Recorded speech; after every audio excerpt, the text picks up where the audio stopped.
nation,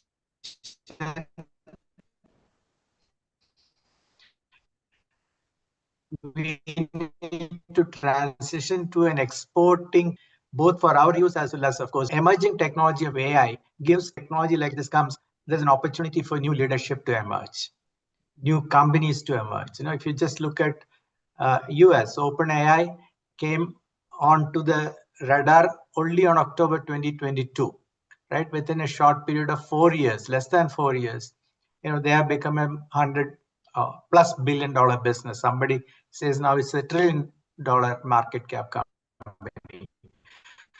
So there is an opportunity for us to leverage this technology to actually create products, etc.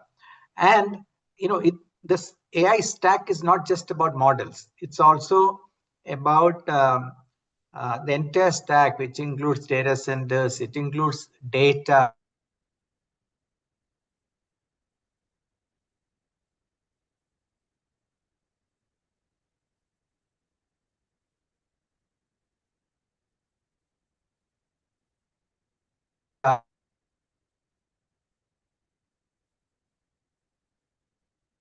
It includes applications on top of the probably the best, and that opportunity is approximately 5 to 8x. By 2047, $18,000 per capita income. One of the key drivers is going to be the entire technology stack. No, I think you touch upon, a topic that everyone would be looking forward to hearing from you further on, because the value creation, the wealth creation that has happened just over these last 4 years, as you rightly mentioned, with AI and with entrepreneurs like Elon Musk, who have made billionaires feel what millionaires felt when billionaires got created. Is a huge shakeup, right? I mean, and it has happened in such a rapid time frame. So, one side, it's the gap is getting bigger between, say, India and the rest of the world. On the other side, there's an opportunity for us to actually leapfrog in these kind of areas, and actually position India, amongst the top two, top three, countries in the world. So when it comes to AI, right, and how do you see India's strategy, right? What do we prioritize? Because, there's competitiveness, there's inclusion, or can we do all of it? Where on the, stack do we sit? I think this is very, very important. And your vision and your leadership, in over a 20-year journey, we've heard one thing, that data centers will be tax-free till 2047. A Viksit Bharat agenda already announced by the government, right? But that requires energy needs, that has a different, component. It's one layer of the stack. But how do you see this AI journey over the next 2 decades? So there are 2, 3 slices we need to make. One is by time frame. There are things that we need to do in the 0 to 3 years, 3 to 6 or 8 years, and 8 years and beyond. So the 0 to 3 years, we need to invest in creating our own sovereign models, because we need to uh, leverage this technology in vernacular languages for use by our citizens, our businesses, to provide services to our people, which means vernacular languages. And here we will have some advantages. And companies like Servam, the initiative of Bharat Jan that's happening at IIT Bombay, the AI for Bharat at IIT Madras, and then there are other companies that are emerging which are going to address this piece. There is also a need to actually look at setting up data centers, because this initiative will require significant invest in computing and storage. So we will have to look at setting up data centers in the country. Here we will invite foreign participation, now Google, Microsoft, etc. But I would hope that there are some domestic companies, and there are some domestic companies that are now coming forward to set up these data centers. The third piece here will be the applications that are going to be developed on top of this. And the fourth piece is the data. So applications are also starting to happen. I see now applications in healthcare. I see applications in agriculture. I see applications with using geospatial data. I see applications in logistics. So I'm seeing actually a growing number of applications leveraging AI and small language models and things like that. So that's in the 0 to 4 years time frame. The next part is the 3 to 6 year time frame, where we will have to invest in R&D to build both or starting to invest both on the we have to build the surround ecosystem. We will have to look at battery storage. We have to look at because the power requirements are going to be very high. So we'll have to start building that infrastructure, power infrastructure. We will have to look at how can we domestically manufacture some of the computing equipment that is required, maybe under license, to get started, right? Because we will not develop these things soon enough. So we will have to look at under license, just like we are doing iPhone manufacturing in India, right? So we will have to look at under license manufacturing some of these things. And we will have to think about developing applications for the world, right? Once some of these applications are deployed in India, now we can think about developing these applications for the world, especially emerging markets and things like that. And beyond 6 years, we have to start investing in semiconductor technology, the next generation of semiconductor technology, which could be 2D materials, it could be analog computing. We will have to look at that actually. And of course, our own chips and things like that. We will have to look at what is the next version of this AI, because AI will also evolve over the next few years. So we have to invest in R&D. So that's the roadmap I see. And luckily, through our AI mission, some of these are being addressed through some of the other initiatives from Department of Science and Technology, or the Ministry of Health is investing in AI for health. Ministry of Education is investing in AI for education. So we are looking at multiple initiatives supported by government. Now, where I see a need for a narrative, for a story to be created, for a let's say a drive or a mission to be created, is in industry, large and medium enterprises in India participating in this. I see startups participating in a big way. These are all initiatives that have been taken to heart by startups, but we need especially large enterprises to step up. They need to participate in this in a big way, because this is a huge opportunity. And if they don't participate, because we need at scale, right? We need companies that are able to work in the global marketplace, which is where the larger companies have experience. We need them to participate in this. Yeah, and as a matter of fact, I know this is a topic which is very close to your heart also, because ultimately the R&D spend by Indian industry, especially the larger corporates, which has been a challenge because, we lag many other countries, significantly. And that also goes back to a starting point, why are we not product, focused economy, and thinking from those lines, will require beyond the companies many other initiatives to create, the coolness of research, right? Like, I think one thing that triggered the entire startup movement was the fact that, the government, industry, young people all resonated under a clarion call that, Startup India and things like that. Can something like that be done around research where, there is enough maybe government benefits given beyond what exists, and create this culture and narrative that it is absolutely critical for us to make this happen for R&D to be strong. And in your case, also philanthropy, right? I mean, you are when you talk it, you actually also yourself have contributed significantly to, say, brain research and other aspects. With AI as a horizontal today, the ability, again, as I said, for India to leapfrog on many of these fronts could be much faster. So, how do you think from this, specifically from R&D, research, academia, industry, innovation, along this, again, maybe a timeline journey, or where do you see we are today and what can we do faster and better? See, I'm very optimistic about the scientists, the talent that's available in the country. We are second to none.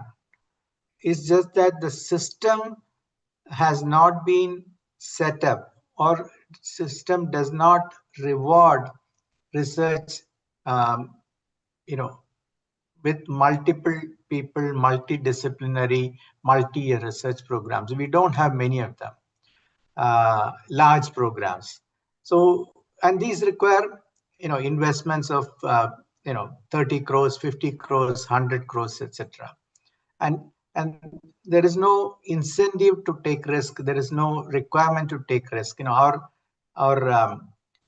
corporates are actually, our enterprises are quite profitable, and they're doing well. The economy is doing well. So we have to create a narrative such that we need to say that we need national champions among these companies. We need to, as you build your company, we need to actually build the country also. We have to make Viksit Bharat happen. Viksit Bharat, see, the per capita income growth will only happen. The jump that's required from about $2,600 to $2,800 per capita today to 18,000 will not happen if we linearly grow, right? That jump will only happen if the per capita income increases and significantly, and that will be based on IP that we own. It will be product and product exports, right? So if you look at iPhone manufacturing, the value addition is actually very low, and the labor cost is also very low. Component is probably high, but the value accrued is very low. As we have created employment, but it's employment really at the bottom. Right? So we need to think about how can we make this transition by investing in R&D. Now, what are the ways in which we can do that? The numbers are very clear. 0.7 to 0.8% is what we are investing today. We need to take it to at least to 3%. Government is increased, so it has actually gone to 0.84 now percent to the GDP. But private sector has not increased. So we need to increase the private sector investment. I've been saying that we need to look at maybe incentivizing. We need to look at for the next 5 years or next 10 years. Let's say companies are investing 2% of their profits in CSR. Can we take half of that and invest in R&D for the next few years, so that there's no additional expense from the companies, whatever they are spending today, but can be redirected to R&D for the next few years. So we need to think about innovative ways in which we can trigger R&D. I also think the board should think about requiring the management or asking questions to the management. How much of your products are coming from internal R&D versus external R&D? How much of your revenue is coming from products introduced in the last 3-4 years, which is a measure of how fast you are renewing your product portfolio. See, these questions will, require the company to invest in R&D. Today, these companies are doing well. They just bring technology from somewhere else. The very large Indian market is available to them, and they are very profitable. So there is no pressure on these companies to do anything different.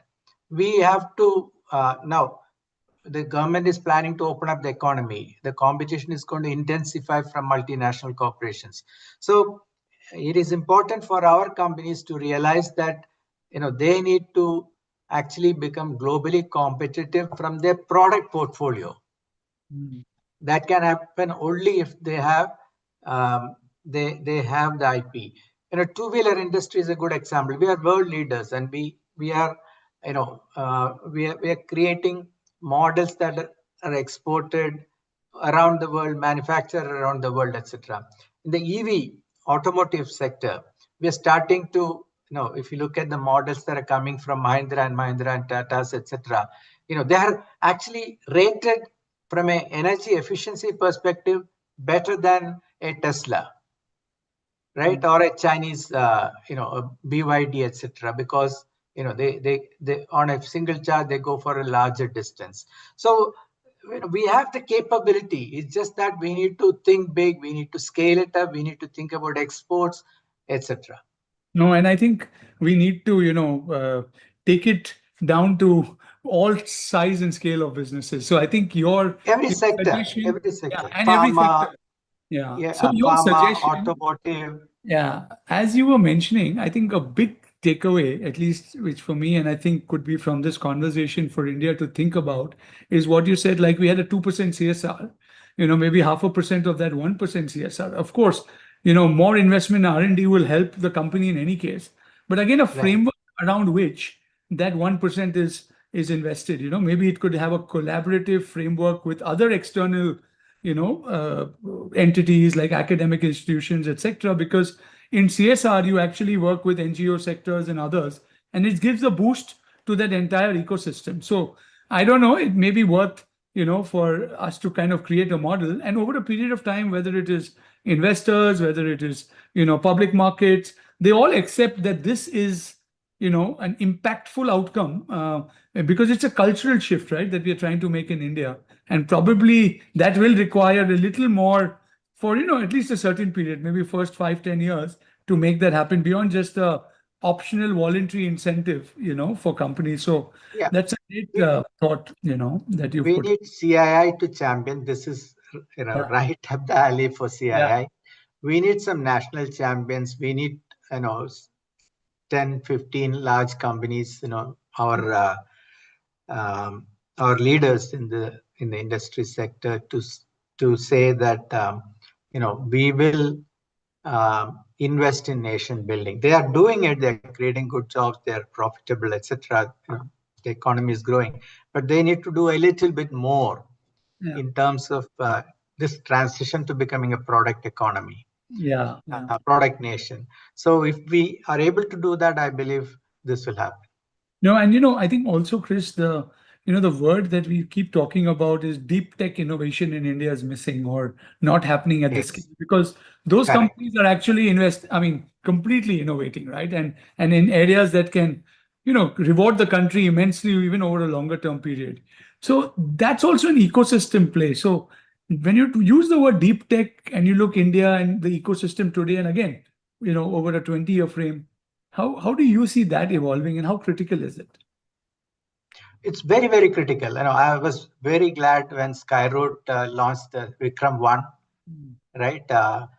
Extremely proud. We are one of the 5 countries which can, put a satellite on orbit, and it's a private sector company that's doing that. Private sector company, which has probably, 1/10 the investment an equivalent US company would have got and things like that. So we are very efficient in terms of capital, etc. We need many more of that. I'm seeing that in the startup ecosystem. I see companies, startups developing jet engines. I see startups developing drones and etc. Working with many government entities, etc. Using geospatial data, all kinds of things. I see in the biotech startups developing new molecules for antimicrobial resistance and using algae for developing new materials, and all kinds of things are happening. Now, what is missing is that the growth capital required to scale them up, the ambition or the muscle memory required to become global companies, right? We need that jump. If we expect these companies to themselves become global multinationals, it may take a little more time. Can we pair them with a large company? Can we look at acquisition as a way to accelerate this? Those are the things that we need to look at. I'm very glad that the number of IPOs are increasing. There are two reasons. One, it gives them the capital that's required to expand faster, but it also gives exit opportunities for some of the founders, some of the senior employees, and where will they take this money and invest back into the ecosystem, back into startups, etc. You create a positive virtuous cycle. So all of these are actually very good. We just need to keep on going. I would also like to see some of the larger companies. Exception was Tata. They were into many of the sectors, and I will not go beyond that. But I hope that it's sustained, and I hope that other companies also step up and do that. Yeah, and I think, when you're talking of the drivers of this ecosystem, especially when it comes to, providing returns, which even global funds and everybody looks for, and exits and, things like that, which, normally people felt take longer, and, in a country like India. No, Today, it's I think happening. it's happening, Yeah, yeah. So if we look at it, there is a placement for all types of capital, right? And many a times we say that, the hard work, like in India, the hardest work is, say, if you take a real estate project, is to get the land, get all of that, get the clearance, get the road, and then the foreign, funds come and participate in the upside from there. And, a large part of the value creation is gone out, right? I mean, I actually heard this from a real estate person saying that, so in India too, even in startups, right? I mean, a lot exactly. of the, like you said, the growth capital, large amount of capital deployment is happening, through global capital. But that's, of Yes, course, it will change over the next 2 decades. But just looking at, again, a 20-year journey on the various forms of capital, we've had this angel, we've had now very structured family offices, which are, operating as institutional capital, more or less, then venture funds, early stage, growth stage. That whole ecosystem is now actually created, but it needs to still unlock at scale, right? And how do you see that entire chain, in terms of, from the idea in the entrepreneur's mind to an IPO, and of course then beyond, which becomes much easier. But that first private capital chain in India, what is it today, and how can it change and shape up over a period of time? so we are getting large number of angel investors. Family offices are very active now in the startup space. We have large number of domestic VC funds. We have foreign VC funds which are willing to invest in seed and Series A. What is missing is Series A to Series C or Series D, to IPO. That's the growth stage. Now, this one, we need domestic capital to enter this space and take larger risk. Second, even when the domestic capital is there, what is missing is, you know, the risk-taking ability of this capital in India is actually limited, in the sense that, when it comes to Series A, they expect a certain valuation. The growth fund does not give the valuation. So what happens then? It's the foreign company, foreign capital that's willing to invest that kind of money. Indian capital is not willing to invest that kind of money. So the ownership changes. More challenging is that the early stage funds have no exit. So they are stuck till IPO. This is why we have this constant discussion about patient capital for deep tech. It's not, the challenge is not patient capital. In fact, capital must look at exits periodically that matches the fund's tenure. If the fund is 7-8 years, they need to exit, because it has to go forward to the next fund and the next fund, etc. If they don't exit, the investors don't get money back. They're stuck for 12 years. So the whole thing gets clogged. So we need to now create a more dynamic VC ecosystem, risk capital ecosystem in the country, where everybody recognizes that this is the stage at which I operate, and I get an exit opportunity when my stage is over. And the domestic capital is willing to pay appropriate value. I've seen domestic funds arguing about valuation, trying to say that I'll only give 40% of the valuation or 30% of the valuation because I can't, you still don't have revenue or still not profitable, so I won't give you this. In the US, look at it, seed stage gets $20 to $40 million funding. At Series A, they're getting almost $100 million valuation. And Series B, C, etc., it's $1 billion valuation. They're very, very bullish about this whole ecosystem, and they know that some of this will still fail, but they will make it on the successes, make up this on the returns on the successes. So we need to actually rejig or make our the VC ecosystem little bit more ambitious, aggressive, risk-taking, little bit more. We need to do a little bit more. We need to get some good success stories here. No, and I think what you're saying is if we become globally competitive in terms of the amount we invest and the value at which we invest, right? Then, there is India can actually power, many other countries, the global south, etc. Because what you said, the efficiency of capital utilization, whether efficiency of capital, the talent, the problems that we are solving are all relevant to not just developing economies, it's even developed economies. It's valid for developed economies. So, and the price at which we were able to sell will be very competitive. Yeah.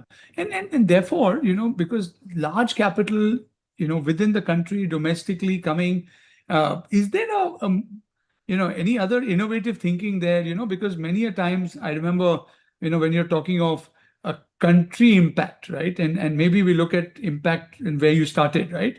Just the growth of a per capita GDP in India can be measured as impact. So development, institutional finance, or some unique ways in which that kind of capital becomes available to the entrepreneur at that stage of the business. So government, yeah. Government has stepped up. Yeah. They have created the 1 lakh crore RDI fund, R&D and Innovation Fund. It's like a sovereign fund. They've taken a bold decision to deploy through our VC ecosystem. So it is actually going to be deployed through what is called the second level fund managers. So the entire distribution will happen through private distribution of this to startups. And they can also fund R&D of larger enterprises also. I would really like good companies, good startups to step up and take advantage of this. The terms are actually very, very attractive. You can get a 10, 15-year loan at 1%, 2%, 3% interest. So, or equity. So we need to take advantage. We need now more funds which work in this growth stage, and hopefully this will catalyze a lot more money, because this 1 lakh crore is supposed to be matched by private participation to an equivalent of another 1 lakh crore. So we will be deploying maybe 1 lakh crore is about $12 billion. So 24 to 30 billion dollars will be deployed in the deep tech ecosystem in the next few years. So that's a pretty substantial amount. I hope that this becomes a a again an accelerator for deep tech to develop in India. Like this, I think you've been, part of many such, programs over the past few years and going forward, where there's government, private sector, coming together. Uh, any other initiative that, you chair or because you've done so many that you feel excited about, today, So especially in relationship of collaboration, because for Viksit Bharat, Chris, it's so important that, at least the alignment of thinking, and then this is action following that alignment, right? So anything that you find exciting? the other one is to set up incubators for deep tech in academic institutions. Department of Science and Technology has set up 25 incubators. Department of Biotechnology had set up incubators before the BIRAC program, which was quite successful in catalyzing the deep tech biotech ecosystem in the country. So Department of Science and Technology has set up 25 technology incubators across the country. And I see acceleration of deep tech. So from 450 deep techs registered 10 years back, today we have 4,500. And I'm hoping that another tenfold increase will happen in the next 20 years. And that will, of course, result in many becoming successful. SEDAMAC, Aether, there's one more actually, IdeaForge. These are deep tech companies which came out of R&D in academic institutions which have done IPOs, successful IPOs. So, we just need many more of these things, and these companies scaling up still further. So I'm very hopeful that this indeed will happen, and I hope that people listening to this, individual entrepreneurs, want to be entrepreneurs, academicians, and I hope CII members will all take it to heart, because everybody has a role to play. Yeah. If you are a entrepreneur, of course, think big. Look at how can I be the next Aether or SEDAMAC or IdeaForge and get my deep tech listed on our stock market. If you are an academic, can I actually create some disruptive technology in 2D materials, or next semiconductor, or the next jet engine, or next new material that can be used in medicine or things like that. And not just that, but translating that to create startups. And if I'm an large enterprise, how can I acquire these companies? How can I participate in this? How can I work with these incubators? CI has the CI Center for Excellence on Innovation, Entrepreneurship, and Startups. Some large enterprises have given us the areas of their interest. We are pairing enterprises with startups, right? So that both sides benefit. The innovation may benefit the large enterprise. They may even acquire them.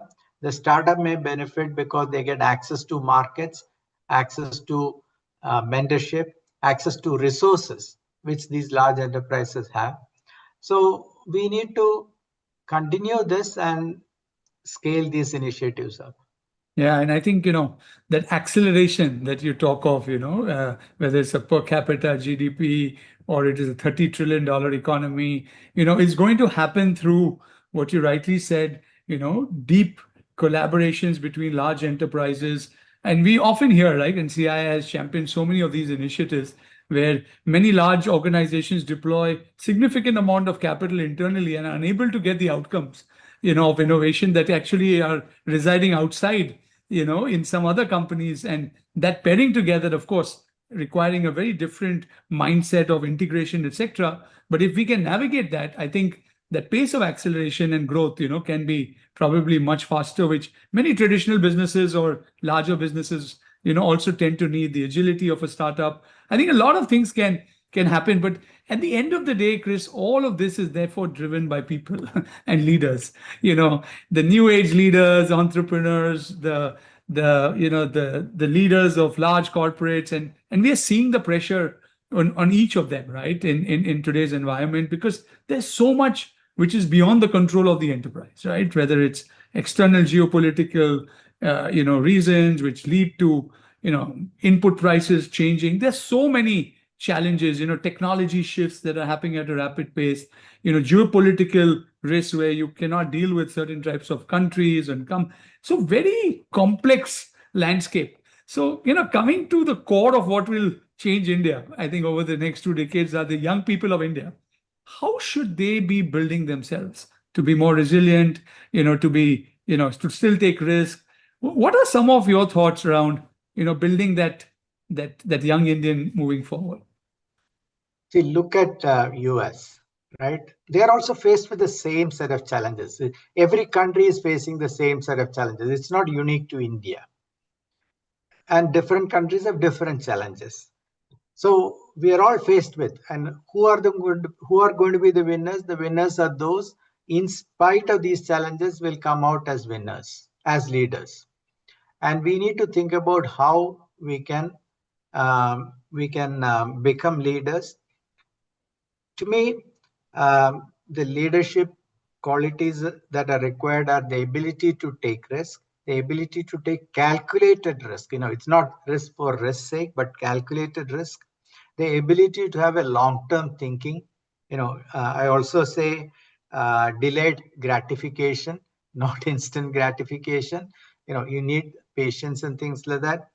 We need to be technology driven, be a technology leader.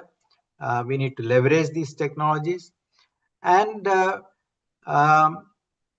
think big, be ambitious, etc. I even tell our scientists have to become ambitious. They should not be satisfied with publishing a paper or something like that. They need to create disruptive technologies. They need to bring these to market, etc. The rewards are going to be huge. So look at you mentioned Elon Musk, right? How many rockets he has burned? He still keeps on trying, right? How many companies he has actually kind of invested in and moved on, looking for the next big thing and the next big thing, etc. And that's how he's able to IPO a 1.6 or 1.8 trillion dollar IPO, right? So we need to have that kind of mindset. I see this in our youth. Clearly, I see this in our youth. When I talk to, and I'm just going to name some companies, a Lenskart, for example, he says, I will create the largest spectacle manufacturing company in the world, which has done.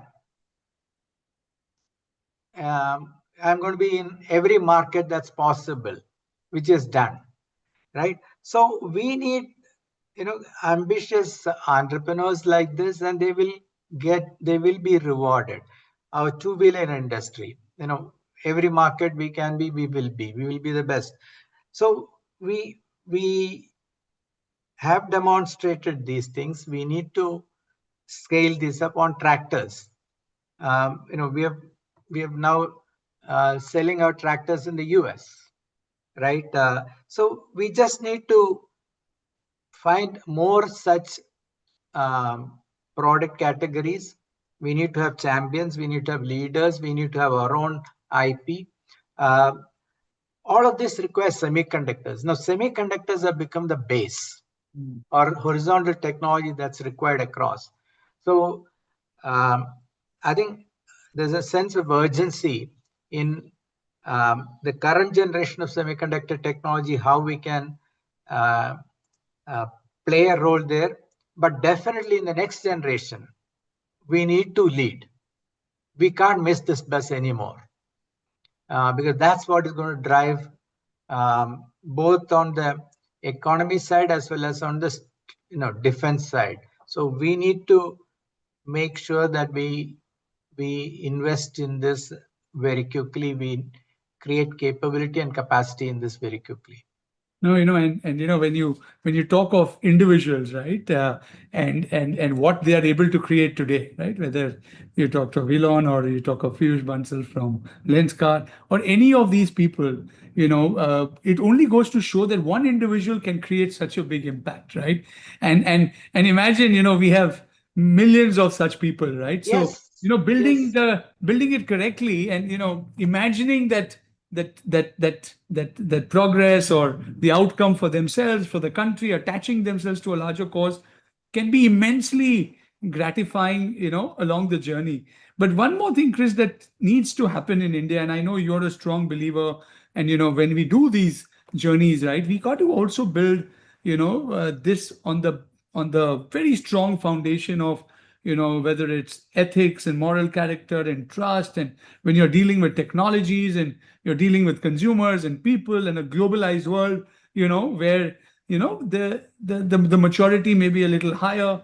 I think very important for individuals and institution builders, right, especially those that become world class and global. And we've seen, India, if we want to be a top 100 company in the world, will require a different level of rigor, because this is coming at very rapid, growth and expansion. And but it also needs to have those fundamental strong building blocks that can survive enable institutions to survive at that pace and go beyond. Any thoughts around that part of how do we in India over the 20 years look at some of these aspects? Especially in a country like India where disparity is very large, very huge. We have to make sure that um, ethics and values, etc., play an important role. We have to build sustainable, um, institutions for the longer term. So clearly, we need to build this on foundations of good governance, foundation of ethics, values, foundation of fairness. So that's why I said, India has a role to play in developing products and technologies, because when it's developed in India, it's affordable. We will make sure that it's accessible to, if we make it accessible to 1.4 billion people, it'll be accessible to the 8 billion people in the world. So this is a contribution that India can only make. It's uniquely Indian. When we created the COVID vaccine, per dose cost was $3. The US vaccine at the same time was $30, 10 times what we were delivering. And that's why we were able to deliver to 100 plus countries. Right? Because it was affordable.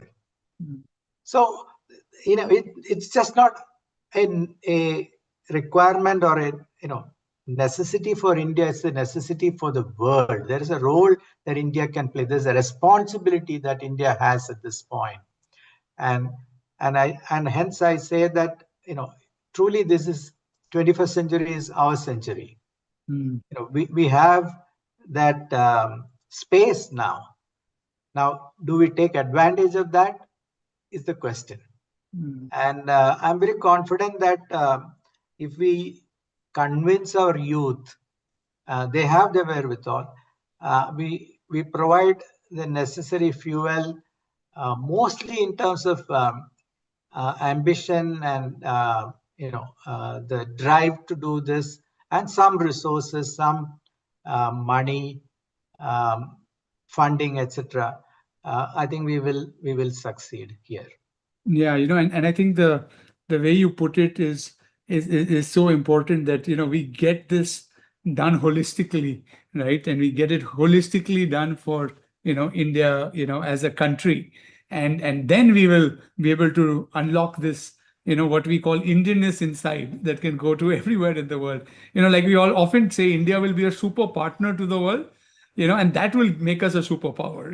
The ability, Right. and we've done that, and I think the entire IT services, etc. And And our that's the beauty of India, right? We are not conquering in a physical term. We are conquering in terms of product services, conquering the minds of people. Why is every multinational coming to India to set up their GCC? Because the talent is available, talent is affordable, the work ethics is very good. People work very hard, right? And they are not afraid that their IP is going to be stolen tomorrow, right? So we are actually, by nature, we are very ethical and we are hardworking and we're good people. And that's why people trust us. Now we need to take advantage of that and build products for the world, our own IP for the world. Yeah, and this happens through people to people connect. And Yes. what you're saying is, I think, an opportunity which has never happened in the history of mankind. 1.4 billion population, democratically elected country, government with young people transforming itself, from an emerging economy to a developed one in a time frame of 20, 25 years. I think it's a very unique opportunity, as you rightly said. And if we don't do it, it's for us to blame, collectively. And I think all that you have said so far, Kris, is just so In exciting and some sense, this energizing. is the responsibility of every 25-year-old, 30-year-old, 35-year-old, because the next 30 years is your decade or your decades. Yeah, absolutely. And the Gen Z and the Gen Alpha and the Gen Betas who will be 25-year-old when this happens, to take this on, right? It's the process Yes. of change. And I know we've just kept talking, and we've nearly completed an hour.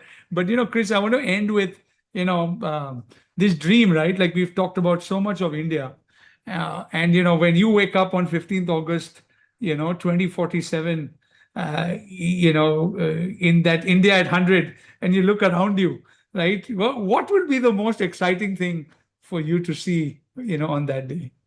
No, thank you for saying that I'm going to be alive at that point. Of course, you. I'm working very hard to be alive at that No, point. there are many startups and companies in India that are tackling longevity and health, so you don't have to worry about that. But when Right. you wake So up, yeah, what do you see? I want the goal is we crossed the 15,000 crores per capita income. We almost hit, or we exceed the $30 trillion economy. What gives optimism is, in the last 30 years, we have gone from 600 billion to 4.2 billion per 4.2 trillion economy, right? We have grown, almost, almost 30 times in the last, is that 60 times almost, so it's possible to grow. And that's what I'm hoping that will happen. Did I do my math right? 600 billion. No, sorry, we have grown 6 times. Yes. Six times, not 60 times. We have grown 6 times. So growing another 8 times is possible. Yeah. And what will drive that is emerging technologies. And there are multiple emerging technologies. Quantum is there. Many of the innovations in healthcare, for example, in genomics and proteomics and things like that, which is completely going to transform healthcare.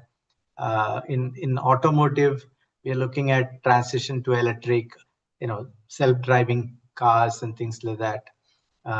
We're looking at new types of fuels. We have the first hydrogen-powered train running now on trials. So it's a very exciting period, actually. And these multiple innovations, multiple emerging technologies will create leadership opportunities and multiple engines of growth. That's what gives me optimism. And so when I wake up, 1993, we couldn't get a phone. We had to wait. Today, we can just walk in and buy any of the best phones in the world. Several such transition, one of the best telecom networks. How many options we have in cars, right? Everything is much better today. So I have seen this happen. And the next 30 years, I'm hoping that, this will get amplified, multiplied. A lot more people will benefit from that. And India will be a developed economy. We will have 800 billion people, who are considered middle class, upper middle class, etc. Completely different India, and in India that will export to all the other countries. The technology that's being developed, being used by people around the world will be from India. Yeah. No, I think, what you're painting a picture and what we've discussed over this hour is, the journey from what people, saw, 2 decades ago, and maybe the journey of this that started with India at 60, and you were so keen, CII and the whole leadership building the India at 75, and now, from an India at 75 to an India at 100, what is science fiction today is a reality in 2047, right? I mean, earlier days used to say you clap a hand and lights used to go on, and one's wondered what was that, right? And we saw that happen. And today, when you look at the world and science fiction and what you believe, technology and the cross section of human imagination, and we're talking of colonies and living on Mars, and who knows what will actually happen. But I think it doesn't stop our young Indians from dreaming, and I'm sure you have triggered that spark in every young person here and everyone else who's invested in that ecosystem and the future of India. So thank you, Kris, for talking like a next gen person in even though with the experience and wisdom of what you have achieved. So thank you for such a wonderful conversation. Thank you, Rajan, and thanks to India at 100 and CII for giving this opportunity. Yeah, and we'll continue to trouble you on many things as we move forward with all your inputs and your own support for this. So thank you so much. Thank you. Thank you so much. Thank you, Rajan.